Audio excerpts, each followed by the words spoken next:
شروع اللہ کے نام سے جو بڑا مہربان اور نہایت رحم کرنے والا ہے۔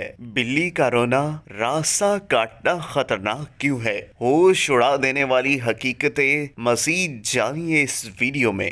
دوستو، اس ویڈیو میں آگے بڑھنے سے پہلے اگر آپ لوگوں نے ابھی تک ہمارے یوٹیوب چینل عورت ہب کو سبسکرائب نہیں کیا تو اس چینل کو سبسکرائب کر لیں اور ساتھ ہی لگے بیل آئیکن کو بھی پریس کر دیں تاکہ تواتر کے ساتھ ہماری ویڈیوز آپ تک پہنچتی رہیں۔ دوستو، اسلامی معاشرے میں کچھ لوگوں نے غلط فہمیاں پھیلائی ہوئی ہیں۔ ان عجیب و غریب باتوں کا نہ تو کوئی سر ہے اور نہ ہی پیر، لیکن پھر بھی کافی مسلمان دوست ان چیزوں پر پختہ یقین رکھتے ہیں اور مفت کا گناہ حاصل کرتے ہیں۔ محلے میں اگر کوئی بلی روئے تو بڑوں کا یہ کہنا ہوتا ہے کہ محلے میں کوئی شخص جلد فوت ہونے والا ہے۔ یہ بات شاید آپ نے بھی سنی ہو، مگر دراصل اس طرح کی باتوں کی حقیقت کیا ہے؟ توہم پرستی کی اسلام میں کوئی حیثیت نہیں ہے، بلکہ یہ ان برائیوں میں سے ہے جسے آزاد کرنے کے لیے اللہ نے اپنے آخری نبی رسول اللہ صلی اللہ علیہ وآلہ وسلم کو بھیجنا تھا۔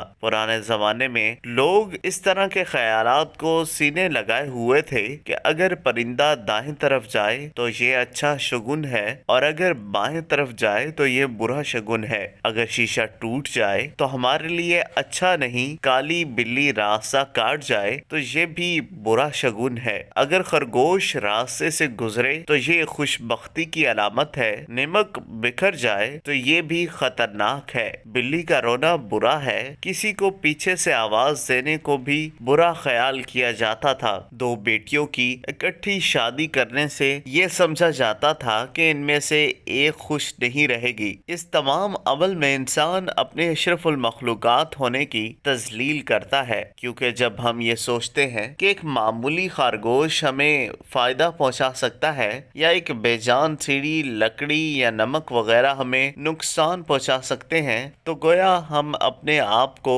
ان سے کم تر سمجھ رہے ہیں۔ ہم قرآن کو بھی بعض اوقات ایسی چیزوں کے لیے استعمال کرتے ہیں، مثلا شادی بیاہ کے موقع پر بیٹی کے سر پر رکھتے ہیں اور یہ سمجھتے ہیں کہ اس کی قسمت اچھی ہو جائے گی۔